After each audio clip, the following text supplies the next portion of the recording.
ukitumia hivyo siku ngapi?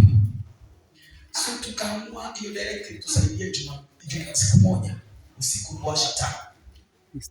Baadaye yule tunapawa akatufungulia.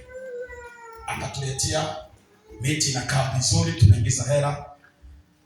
Zinafanya kazi na toke. Tuko pamoja. Sasa hii waje katika. So umeme unashikia hapa. Tunashikia hapa, tumepitisha hapa. Wewe hizi uko hapo ndio imeenda hivi. Unakampira kama mita hapo. Na vifaa hivi mpendo viko juu. Gharama yake. Labda usiku utatengeneza umeme kwa juu. Nimeguzia hapo mchache sana kuendelea. Nataka tutaongea. Bwana Yesu asifiwe. Amen. Jana tumekuwa Migori na wapendwa.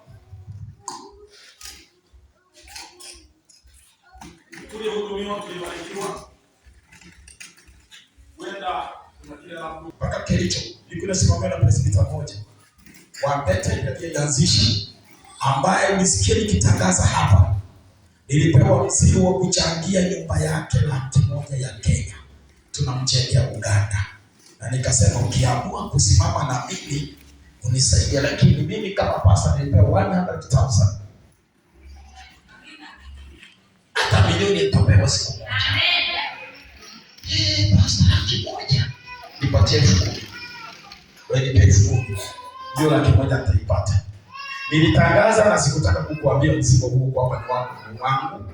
Lakini kama utapenda kwamba pastor wangu hawezi umia peke yake, nataka tushare na yeye. Na huo mchango mwisho wake ni mwezi wa 10. Tunamjengea nyumba ya milioni, tunaanza ni ghorofa. Tutaanza na milioni 12. Na watu waligawiwa kutoka Kericho. Tuko pamoja. Kuna alipewa $500,000, kuna alipewa $200,000.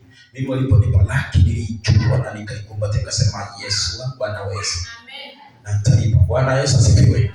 Nikasema acha nishiriki na wewe. Ukiniambia pastor nitakuwezesha $5,000, tayari nimepata watu kama wangapi? Wameniambia 5, wengine 10, wengine 5. Kwa hivyo nina kitu hapa. Nawaombea Mungu awafanikishe na wapate na wanipe na mimi niwahakikishe chakula. Bwana asifiwe. Tumepewa account number tunaweka hapa. Hata ukiniomba na unataka kuchangia takupa account number unaweka tu. Haiji kwa hiyo pesa inaenda direct. So tulipokuwa Migori tulihudumiwa sana. Mkutano wa workers masaa yanakuwa mafupi. Huwa ninatamani kama ningekuwa na wote. Natamani kama tungekuwa wote.